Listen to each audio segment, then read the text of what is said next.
మీ personal interviews మరియు వ్యాపార ప్రకటనల కొరకు ఈ నెంబర్ని సంప్రదించండి. నమస్తే, వెల్కమ్ టు మనం టీవీ. నేను మీ ప్రియాంకరావు. లడ్డు వివాదం విషయంలో సుప్రీంకోర్టు ఇచ్చిన తీర్పు జగన్మోహన్ రెడ్డికి చెంపదెబ్బ లాంటిదా, లేదంటే ఆయనకి పాజిటివ్గా ఉంటుందా ఏంటి అనే విషయాల్ని ఈరోజు మనతో పాటు డిస్కస్ చేయడానికి ప్రముఖ పొలిటికల్ అనలిస్ట్ అంకమరావు గారు ఉన్నారు. వారితో మాట్లాడి మరిన్ని విషయాలు తెలుసుకుందాం. నమస్కారం సార్. నమస్తే అమ్మా. సార్, ఇప్పుడు సుప్రీంకోర్టు లడ్డు వివాదానికి సంబంధించి ఒక తీర్పు ఇచ్చింది. సిబిఐ డైరెక్టర్ ఎవరైతే ఉన్నారో వారి ఆధ్వర్యంలో సర్వశ్రేష్ఠ త్రిపాఠి గారు, అలానే ఏపీ నుండి 2 ఆఫీసర్స్, FSSAI నుండి ఒక మెంబర్, అలానే సిబిఐ నుండి 2 ఆఫీసర్స్, వీళ్ళంతా కలిసి ఒక టీమ్ గా ఏర్పడి ఈ వివాదానికి సంబంధించి ముందుకు సాగాలంటూ కూడా ఒక సంస్థనే ఏర్పాటు చేసుకున్నారు, స్వతంత్ర దర్యాప్తు సంస్థ అని చెప్పేసి.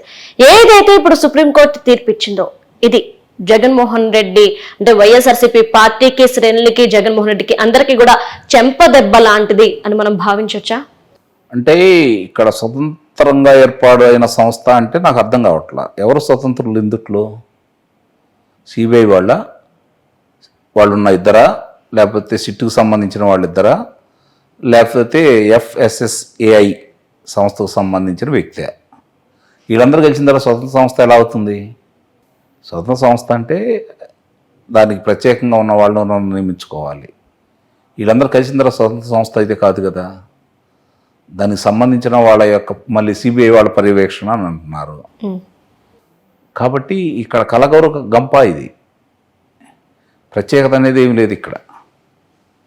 న్యాయమూర్తి గారు చెప్పారు కాబట్టి మనం శిరసాహించాలి, కాబట్టి అంతవరకు మనం ఆమోదం తెలపాలి. అంతకంటే వేరే ఏముంది దీంట్లో? అసలు ఏ ప్రాతిపదిక మీద ఇది సుప్రీం న్యాయస్థానానికి వెళ్ళింది ఈ అంశం? ఎవరు వెళ్ళారు దీంట్లో? సుబ్రహ్మణ్య స్వామి గారు వెళ్ళారు, సుబ్బారెడ్డి గారు వెళ్ళారు, ఇంకొక 2 వెళ్ళారు. వాళ్ళకు సంబంధించింది కదా ఈ విచారణ అనేది. అసలు అక్కడ కల్తీ జరిగిందా లేదా? కల్తీ జరిగితే సిట్ ఏం చేసింది, లేకపోతే విజిలెన్స్ వాళ్ళు ఎంతవరకు పరిశోధించారు, సిట్టు వాళ్ళు ఏమేమి తీసుకొచ్చారు? చంద్రబాబు నాయుడు గారు చేసిన దాని గురించి మాట్లాడారు న్యాయమూర్తి గారు. చంద్రబాబు నాయుడు గారు మాట్లాడిన దాని గురించి మాట్లాడారు. మాట్లాడిందన్నప్పుడు అందుట్లో ఆయన ఏ ప్రాతిపదికన మాట్లాడాడు, ఏ ఆధారాలతోటి మాట్లాడాడు, ఇది కదా చర్చకు రావాల్సిన అంశం. అవన్నీ చర్చకు వచ్చినాయా? ఒకవేళ వస్తే మనకు తెలియలేదా? న్యాయవాదులు, ప్రభుత్వం తరపు న్యాయవాదులు కావచ్చు, దేవస్థానం తరపు న్యాయవాదులు కావచ్చు, సమర్థవంతంగా చెప్పలేకపోయారా? ఇదిగో మా పరిస్థితుల్లో ఇలా జరిగింది, సిట్టు వాళ్ళు ప్రాథమికంగా ఇలా విచారించారు అని చెప్పని. మరి ఏ ప్రాతిపదికన మనకిప్పుడు ఇక్కడ జరగబోతుంది అంటే ఇంతకుముందు వీళ్ళు పరిశోధించినవన్నీ పరిగణలోకి తీసుకుంటారా, లేకపోతే మళ్ళీ ప్రత్యేకంగా రెడ్డి వచ్చారు మొదలు పెట్టండి అని చెప్పని మొదలు పెడతారా? చూడాలి. సార్, అంటే ఇప్పుడు ఏఆర్ డైరీకి సంబంధించి కూడా కొన్ని వాదనలు ఉన్నాయి. 500 కిలోమీటర్లు మహా అయితే 8 నుండి 10 గంటల్లో వెళ్ళిపోవచ్చు, కానీ 7 రోజులు ప్రయాణం చేసిందంటూ కూడా పట్టాభి గారు కొన్ని వ్యాఖ్యలు చేశారు. మరి వీటిని ఎలా చూడాలి అంటారు? అంటే ఆయన కొన్ని సాక్ష్యాధారాలు చెబుతున్నాడు కాబట్టి వాళ్ళు సంబంధించినటువంటి 5 అంటే ఇలాంటివి ఏఆర్ డైరీ లాంటి వాళ్ళ 5 దగ్గర నింపుకొని వచ్చి ఒక సాటి నుంచి వచ్చింది కాదు ఇది, వాళ్ళకి అంత లేదు అని చెప్పటం ఆయన ప్రధాన ఉద్దేశం. అదే చెప్పాడు ఆయన సాక్ష్యాధారాలు చెబుతున్నాడు కాబట్టి మరి దాన్ని కాదని చెప్పని ఎవరు నిరూపించుకోవాలో చూడాలి. ఆయన అయితే సాక్ష్యాధారాలతో చెబుతున్నాడు కదా. ఏ రోజు వే బిల్లులు ఉంటాయి కదా, దానికి వే బిల్లులు సంబంధించి పరిగణలో తీసుకుంటే తెలుస్తుంది కదా. అంటే ఖాళీ ట్యాంకర్స్ వెళ్తుంటే వే బిల్లుతో పని లేదు, ఏదన్నా నింపుకొని వెళ్తుంటేనో నిండుగా వెళ్తుంటేనే కదా వే బిల్లుతో అవసరం. మరి ఆ వేబిల్లో బయలుదేరినప్పుడు ఎక్కడికి వెళ్ళింది, ఇవన్నీ ఏ ప్రాంతాల్లో పర్యటించింది. మీరు అన్నట్టు ఏఆర్ డైరీ నుంచి బయలుదేరితే 7-8 గంటలు కావచ్చు, 10 గంటలు కావచ్చు, ఏదన్నా రహదారిలో ప్రయాణం చేయాలి కాబట్టి ఆటంకాలు వస్తే అప్పుడు ఏదన్నా ఇంకో 4-3 గంటలు ఆలస్యం అయితే అవ్వచ్చు. 7 రోజులైతే పట్టదు కదా. కాబట్టి ఇవన్నీ వాళ్ళంతా సిట్టు వాళ్ళకి ఇస్తేనే, లేకపోతే వీళ్ళు పరిశోధిస్తేనే అవన్నీ బయటకు వచ్చినాయని కదా మనం భావించాలి. అది కూడా పరిగణలో తీసుకోవాలి కదా.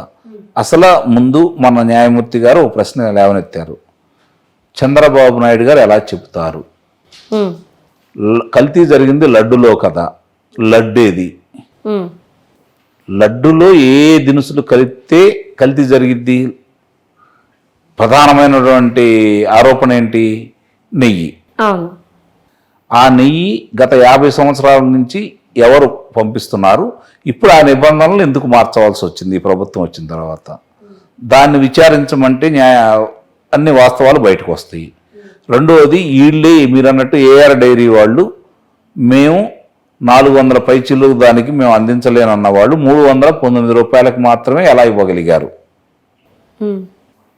100 రూపాయలు తగ్గించి ఎలా వాళ్ళు ఇక్కడ తీసుకొచ్చారు, అందజేస్తున్నారు తిరుపతి దేవస్థానానికి. అంటే ఆ రోజు మేము ఇవ్వలేని వాళ్ళు ఈరోజు ఎలా ఇవ్వగలిగారు? ఇది కదా విచారణలో తేలాల్సింది. ఏఆర్ డైరీకి సామర్థ్యం ఉందా? సామర్థ్యం లేకపోతే వాళ్ళు ఎక్కడి నుంచి ఆ నేతిని సేకరించి తిరుపతి దేవస్థానానికి ఇస్తున్నారు? సేకరించే ప్రదేశాలలో ఆ యొక్క డైరీలకు ఉన్నటువంటి అర్హతలు ఏంటి? అవి కూడా పరిగణలోకి తీసుకోవాలి కదా. ఇవన్నీ సిట్టు వాళ్ళు దాన్ని బయటకు తీసే కార్యక్రమంలో, అలాగే ప్రభుత్వం కూడా దాని మీద అన్ని బయటకు తీసుకొని వస్తూ ఉంది. ఇవన్నీ విచారించిన తర్వాత న్యాయాలు ఎవరు తప్పు చేశారు, ఎవరు ఉప్పు చేశారు అనేది మనకి పరిగణలోకి వస్తుంది. న్యాయమూర్తి గారు ఇప్పుడు మామూలుగానే సహజంగానే ఇప్పుడు న్యాయమూర్తి గారి గురించి చిన్న వివాదం కూడా ఉంది. అలాగే సుబ్రహ్మణ్య స్వామి గారి మీద ఉన్నటువంటి వివాదం మనకు తెలిసిందే. ఈ వెళ్ళిన వాళ్ళు ఎవరు? సుబ్బారెడ్డి గారు. సుబ్బారెడ్డి గారు విజిలెన్స్ విచారణకి హాజరు కాకుండా ఆయన తప్పించుకున్న విధానం కూడా చూడొచ్చు. తర్వాత ఆ పత్రాలన్నీ నాకు ఇవ్వమని అడిగారు. ఆయన ఏమన్నా ముఖ్యమంత్రి గారా, లేకపోతే ఇప్పుడు తిరుపతి దేవస్థానానికి ఆయన ఆధ్వర్యంలో జరుగుతూ ఉందా? ఆయన ఎందుకు ఇస్తారు విచారణ సంస్థలు? నువ్వు వచ్చి వాళ్ళు అడిగిన దానికి సమాధానాలు మాత్రమే చెప్పాలి కదా. మరి అవి మాత్రమే ఈరోజు పరిగణలో తీసుకున్నది న్యాయస్థానం. ఏ ప్రాతిపదికన తీసుకుందనేది సగటు తెలుగువారు ఎక్కడున్నా వాళ్ళందరికీ ఓ రకమైనటువంటి ధర్మ సందేహం ఉంది. మరి అవన్నీ రేపు విచారణలో చెప్పాలి, మరి విచారణలో తేలాలి. సార్, అంటే ఇటు సుప్రీంకోర్టు తీర్పు ఒక ఎత్తు అయితే మద్రాస్ కోర్టు కూడా తీర్పు ఒక ఎత్తు. అంటే ఇప్పటి వరకు ఇదంతా కల్తీ జరిగింది, నెయ్యి కల్తీ జరిగింది అని ప్రధాన ఆరోపణలు ఎదుర్కొంటే ఇటు వైఎస్ఆర్సీపీ పార్టీ మాత్రమే కాదు, ఏఆర్ డైరీ ఫామ్ కూడా. మరి ఈ నేపథ్యంలో మద్రాస్ కోర్టు ఏఆర్ డైరీకి కాస్తంత రిలీఫ్ ఇచ్చింది. మరి ఎలా దీన్ని ఎలా చూడాలి అంటారు? మరి మళ్ళీ ఒకసారి నోటీసులు ఇవ్వమండం కానివ్వండి, ఇవన్నీ ఎలా చూడాలి? మరి సమయం ఇవ్వమని కూడా అన్నారు. అవును, దానికి మీరు సమయం ఇట్లా పెట్టేసి మీరు వాళ్ళని అడావుడి చేయొద్దు, వాళ్ళకి కావాల్సినంత సమయం ఇవ్వని కూడా అన్నారు కదా. అంటే దీని అర్థం మనకు చాలా స్పష్టంగా అర్థమవుతుంది ఏంటంటే, మన భారతదేశంలో ఎవరన్నా వెనకమాల రాజకీయ నాయకులు ఉంటేనో, లేకపోతే ఆర్థికంగా మనం బలవంతులం అయితేనో న్యాయాన్ని కూడా విచారణ కూడా ఆలస్యం చేయొచ్చు అనేది మనకు అర్థమైపోతా ఉంది. ఇప్పుడు వీళ్ళు అడిగింది వివరాలు అడిగారు, వివరాలు సమర్పించడానికి వాళ్ళ దగ్గర కాగితాలు ఉంటాయి. ఏ రోజు ఎట్లా, ఏ రోజుకి ఈ రోజువారీ ఎన్ని లీటర్లు తీసుకుంటున్నారు, పాలసీకరణ చేస్తున్నారు, లేకపోతే నెయ్యి ఎంత వస్తుంది అనేది పొందుపరుస్తారు కదా వాళ్ళు. ఏ రోజుకి ఆ రోజు వాళ్ళకి తెలియాలి కదా, వచ్చింది ఎంత, బయటికి వెళ్తుంది ఎంత, ఇవన్నీ వివరాలన్నీ వాళ్ళ దగ్గర ఉంటాయి కదా. అవన్నీ సమగ్రంగా ఒకసారి పెట్టుకుంటారు కదా. ఆ వివరాలే కదా వీళ్ళు అడుగుతుంది. దానికి సంబంధించిందో లేకపోతే ఇప్పుడు ఈ నెయ్యికి సంబంధించిందో వీళ్ళు అడుగుతారు.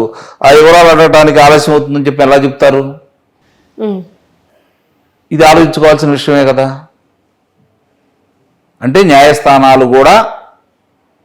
న్యాయస్థానాల గురించి మనం ఏదన్నా మాట్లాడితే పట్టురండి అని, జుట్టు పట్టుకురండి, లోనేసి కుమ్మండి అని అంటారు. మరి ఇలాంటివి వచ్చినప్పుడు మన ధర్మ సందేహాలు నివృత్తి చేసేది ఎవరు? నాకు ఈ ధర్మ సందేహం వచ్చింది, దీన్ని నివృత్తి చేసేది ఎవరు? ఇది కూడా ఆలోచించుకోవాలి కదా. కాబట్టి ఇక్కడ జగన్మోహన్ రెడ్డి గారికి చెంపపెట్టా, లేకపోతే వైవి సుబ్బారెడ్డి గారికా, సుబ్రహ్మణ్య స్వామిగా అని చెప్పానంటే ఒకటి మాత్రం నేను స్పష్టంగా చెప్పగలను. ఇప్పుడు మద్రాసు వాళ్ళు ఇచ్చినా, తిరుపతి లేకపోతే అక్కడ సుప్రీం న్యాయస్థానం ఇచ్చినా కూడా ఒకటి మాత్రం నేను చెప్పగలను, తమిళ వాసనలు తెలుగు వారితో కలిసి గుబాళింపు బయటకైతే వచ్చింది. అంతవరకు మాత్రం నేను చెప్పగలను. Okay, right. Thank you so much sir.